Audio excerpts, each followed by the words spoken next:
নাম পরিচয় দিয়ে আল্লাহর নামে শুরু কর। আমার নাম হচ্ছে মিস কি, আমি থাকি হচ্ছে দৌলতদিয়া ঘাটে। পেশায় আমি একজন 2 নাম্বার ব্যবসায়ী। আজকের এই সংবাদ সম্মেলন হচ্ছে বাংলাদেশের বর্তমান নতুন প্রধানমন্ত্রী বরাবর আপনার কাছে আকুল আবেদন জনাব, এই যে আমি মিস কি এবং বাংলাদেশের সমস্ত দের পক্ষ থেকে আজকের এই সংবাদ সম্মেলনের নেতৃত্ব দিচ্ছি আমি নিজে। আপনার কাছে বরাবরের মতো আবেদন হলো এই যে রমজান মাস উপলক্ষে যেই পরিমাণে বেগুনের দাম বেড়েছে, এতে করে আমি সহ আমার অন্য সহকারীরা খুব কষ্টে রয়েছে। কারণ আমি 3টি বিবাহ করা সত্ত্বেও এখন একজন স্বামীও আমার কাছে নেই। শেষ স্বামী যিনি, তিনিও রয়েছে বাংলাদেশের বাইরে। সুতরাং আমাদের এই দুঃখটি বিবেচনায় নিয়ে অতি দ্রুত অতি অবলম্বনে বেগুনের দামকে কমিয়ে আমাদের ক্রয় ক্ষমতার আওতায় নিয়ে আসুন।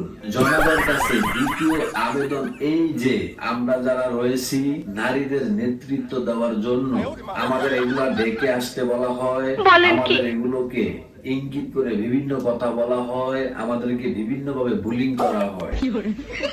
এখন জনতার কাছে বিনীত আবেদন হচ্ছে এই যে বাংলাদেশে তুলনামূলক ছেলেদের চাইতে মেয়েদের সংখ্যা বেশি। কারণ আমি নিজেও আমার নিজ দায়িত্বে 3 জন পুরুষকে আমি অলরেডি বরণ করেছি। ভবিষ্যতে আরো 10-15 জনের দায়িত্ব নিব বলে আমি আশা ব্যক্ত করছি। আচ্ছা, এর কোনো আত্মীয় স্বজন নাই?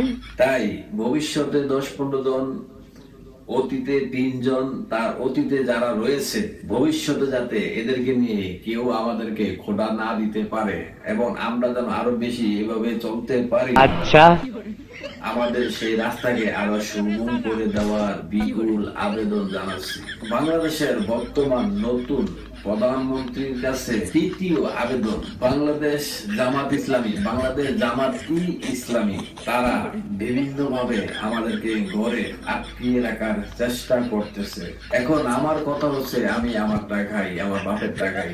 জামাত কিংবা জামাতের বাপের টাকা খাই আমি বড় হই নাই বা বড় করি নাই, তাহলে কেন তারা আমাদেরকে এইভাবে ঘরে আটকিয়ে রাখার পায়তারা করতেছে?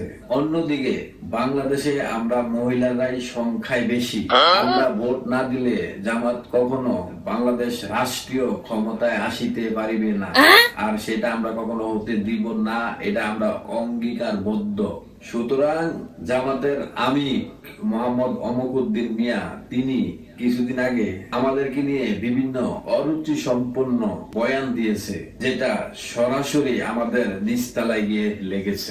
এই জন্য বাংলাদেশের নতুন প্রধানমন্ত্রী আপনার কাছে বিনীত আকুল আবেদন জানাচ্ছি, জামাত যাতে কোনোভাবে আমাদের পথের কাঁটা না হতে পারে, দ্রুত সেই ব্যবস্থা নিয়ে জামাতকে একেবারে নিষিদ্ধ করে দিন।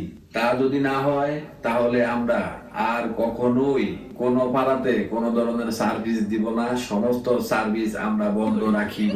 এখন কথা হচ্ছে, আমরা মেয়েরা সব সময় পুরুষের সঙ্গে কাঁধে কাঁধ মিলিয়ে তাদের উপরে থাকতে চাই। পুরুষ নারী সমান এই অধিকার চাই। পুরুষ যেভাবে আমাদেরকে হাঙ্গা করে নিয়ে যেতে পারে, ঠিক সেভাবে আমরাও পুরুষকে হাঙ্গা করে আমাদের ঘরে যাতে নিয়ে আসতে পারি, এমন একটি আইন আপনি অতি দ্রুত কার্যকারিতা করুন।